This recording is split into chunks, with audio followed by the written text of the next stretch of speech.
Mesdames, Messieurs, ce soir, je n'aurai pas de mots pour évoquer la lutte contre l'islamisme politique, radical, qui mène jusqu'au terrorisme. Les mots, je les ai eus. Le mal, je l'ai nommé. Les actions, nous les avons décidées, nous les avons durcies, nous les mènerons jusqu'au bout. Ce soir, je ne parlerai pas du cortège de terroristes, de leurs complices et de tous les lâches qui ont commis et rendu possible cet attentat. Je ne parlerai pas de ceux qui ont livré son nom aux barbares. Ils ne le méritent pas. De nom, eux, n'en ont même plus.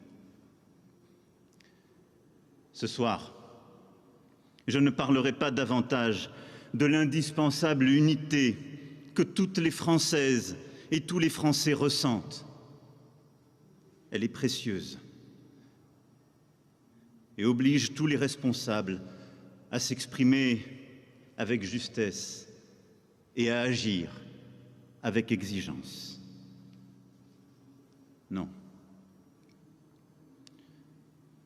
Ce soir, je veux parler de votre fils.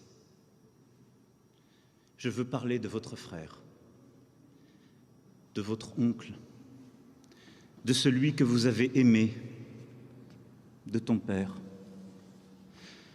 Ce soir, je veux parler de votre collègue, de votre professeur, tombé parce qu'il avait fait le choix d'enseigner,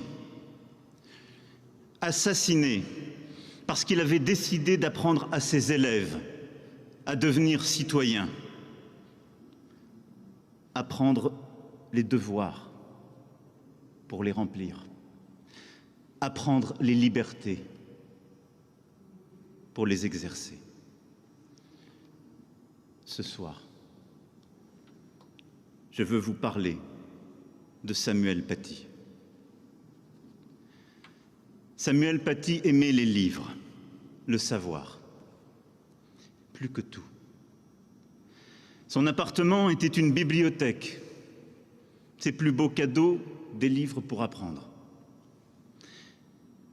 Il aimait les livres pour transmettre à ses élèves comme à ses proches la passion de la connaissance, le goût de la liberté.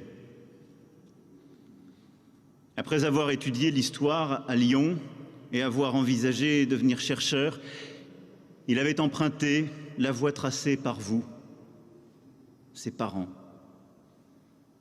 instituteur et directeur d'école à Moulins, en devenant chercheur en pédagogie, comme il aimait à se définir, en devenant professeur.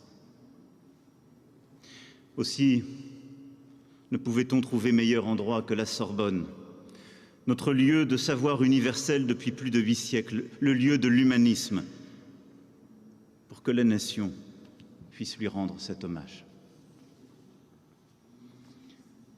Samuel Paty aimait passionnément enseigner, et il le fit si bien, dans plusieurs collèges et lycées, jusqu'à celui de Conflans-Sainte-Honorine. Nous avons tous, ancré dans nos cœurs, dans nos mémoires, le souvenir d'un professeur qui a changé le cours de notre existence. Vous savez,